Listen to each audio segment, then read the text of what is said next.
Wanda vision का episode 6 Disney plus पर आ गया है, जिसे आप इंडिया में हॉट स्टार पर देख सकते हैं। जहां पिछले एपिसोड की तरह इस एपिसोड में बहुत सारे वियर्ड और क्रीपी सीन हैं जो हमें बहुत सारे ईस्टर एग और हिडन डिटेल्स देते हैं। तो चलिए स्पॉइलर अलर्ट्स के साथ सब पर एक एक कर बात करते हैं। आप देख रहे हैं मूवी इनसाइडर और मैं हूं मोहित। तो जल्दी से चैनल को सब्सक्राइब और वीडियो को लाइक, कमेंट और शेयर कर दीजिए और घंटा बजा देना। तो चलिए शुरू करते हैं। जहां अभी तक प्रीवियसली सभी एड्स वांडा की लाइफ से डायरेक्टली कनेक्टेड दिखते थे, तो वहीं यह एड थोड़ा अलग है। यो मैजिक एड वांडा के अकेलेपन को दिखाता है, जैसे पहले उसके पेरेंट्स, फिर भाई और फिर इन गेम में विजन के डेथ के बाद वह अकेली हो जाती है।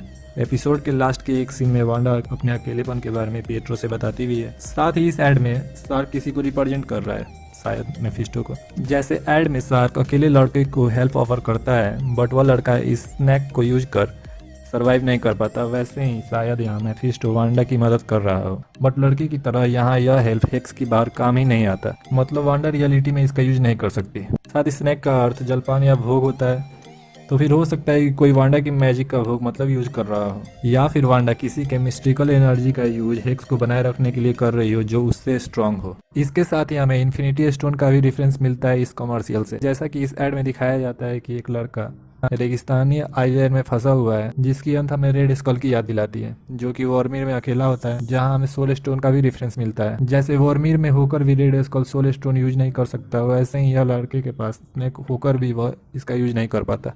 वेस्टव्यू टाउन के थिएटर का नाम कॉरोनेट दिखता है, तो यह एक क्लासिक पोएम द कॉरोनेट का रेफरेंस होता है, जिसे इंग्लिश पोएट एंड्रयू मार्वेल ने लिखा होता है।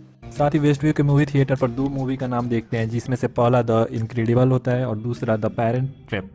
दोनों ही पिक्सर की मूवी है और पिक्सर मार्वल का पार्टनर भी है, तो टेक्निकली पिक्सर भी एमसीयू के अंदर एग्जिस्ट करता है। साथ ही यहाँ नोटिस करने वाली बात यह है कि दोनों ही मूवी सेम ईयर पर नहीं रिलीज हुई थी। जहाँ द पेरेंट ट्रैप 1998 में आई थी, तो वहीं द इनक्रेडिबल 2004 में। साथ ही इन दोनों मूवीज का कनेक्शन भी दिखता है। जहाँ द इनक्रेडिबल सुपर हीरोज की फैमिली के बारे में होता है, तो वहीं पेरेंट ट्रैप दो खोए हुए ट्विंस के फिर से मिलने से। साथ ही दोनों ही मूवीज डिज्नी मूवीज की हैं, क्योंकि 2006 में डिज्नी ने पिक्सर को खरीद लिया था। आगे जब वांडा पिएट्रो से उसकी एसेंट के बारे में पूछती है, तो पिएट्रो क्विकली काउंटर कर वांडा से बोलता है कि तुम्हारे एसेंट को क्या हुआ। और जैसा एमसीयू के फैंस के बीच वांडा की एसेंट जुग जैसी होती है, तो अब एमसीयू भी इस पर फन क्रिएट कर रहा है। तो वही अमेरिकन एसेंट यहाँ वांडा नोट करती है। यहाँ यह कंफर्म हो जाता है कि क्विक सिल्वर किसी दूसरे डायमेंशन का है, जिसको एमसीयू में डाल दिया गया है। साथ ही इवन पीटर्स, जो कि फॉक्स के एक्समैन फ्रेंचाइजी का क्विक सिल्वर है, उसका कैरेक्टर एमसीयू के क्विक सिल्वर के कैरेक्टर से काफी अलग है। जैसे कि एक्समैन फिल्म में क्विक सिल्वर का जन्म अमेरिका में हुआ होता है, तो उसकी एसेंट भी अमेरिकन होती है।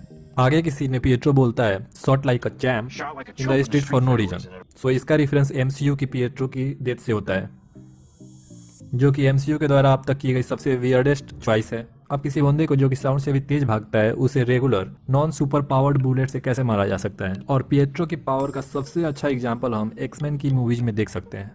साथ ही पिएट्रो वेस्टव्यू में मौजूद लोगों से ज्यादा सेल्फ अवेयर लगता है। यह हो सकता है क्योंकि वह कोई हिप्नोटाइज्ड रियल पर्सन ना होकर वांडा की अपनी माइंड का फिजिकल प्रोजेक्शन हो। साथ ही पिएट्रो वांडा के द्वारा बनाए गए वेस्टव्यू टाउन से भी काफी इंप्रेस्ड लगता है, और वह वांडा को यह बताने से भी नहीं हिचकता कि यह सब फेक है। वह वांडा को यह भी रिमाइंड कराता है कि विजन मर चुका है। और इस एपिसोड में ट्विंस अपनी पावर भी डेवलप कर लेते हैं, जैसा कि पावर कॉमिक्स में उनके पास होता है। जहाँ टॉमी को उसकी सुपर स्पीड पावर मिल जाती है, तो एपिसोड के लास्ट में विली को उसकी सुपर पावर टेलीपैथी की, जब वह विजन को महसूस करता है, और रियलिटी रैपिंग की, जैसे वांडा के पास होती है।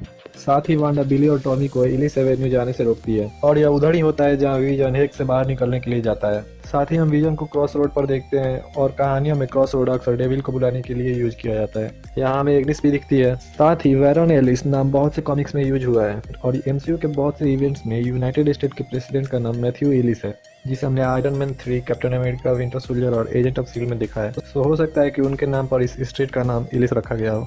एपिसोड 5 में जब वांडा हेक्स से बाहर आकर ड्रोन फेंकती है, तो वहाँ ड्रोन को क्लियर नहीं देख पाते, बट इस एपिसोड में हमें ड्रोन की क्लियर सीन दिखता है, जिस पर स्टार्क इंडस्ट्री का लोगो होता है। इसका मतलब यह है कि हार्वर्ड ने भी उसी टेक्नोलॉजी और इंडस्ट्री का यूज वांडा को मारने के लिए किया, जिसका यूज उसके पेरेंट्स पर किया गया था। आगे डर्सी नोटिस करती है कि सॉर्ड और हार्वर्ड वेस्टव्यू में विजन को ट्रेस कर रहे हैं, ना कि वांडा को, क्योंकि विजन की बड़ी वाइब्रेनियम की बनी होती है, तो वो उसकी मदद से उसको ट्रेस कर रहे होते हैं, और उन्होंने इसे सभी से छुपा कर रखा है। सॉर्ड जो कि एक गवर्नमेंट बॉडी है और स्पेशली सेंटिनल वेपन्स को ऑब्जर्व करने के लिए बनाया गया है। साथ ही सोकोविया एकॉर्ड्स भी लागू है, तो हो सकता है कि एवेंजर्स के ऑपोजिट एंटी एवेंजर्स बना रहे हो। यह हो भी सकता है क्योंकि विजन की बॉडी एमसीयू की अब तक की सबसे बड़ी सेंटिनेंट वेपन है, जिसे अल्ट्रॉन ने क्रिएट किया था। तो ये रही हिडन डिटेल्स वांडा विजन के एपिसोड से। अगर मेरे से कुछ मिस हुआ हो तो आप कमेंट्स में बताएं। साथ ही आप अपना स्कोर भी बताएं कि आपको कितना पता था। साथ ही अगर आपको मेरी मेहनत थोड़ी सी भी पसंद आई हो तो वीडियो को लाइक, कमेंट, शेयर और चैनल को सब्सक्राइब जरूर करें। मिलते हैं किसी नए वीडियो में किसी नए टॉपिक के साथ। तब तक के लिए बाय।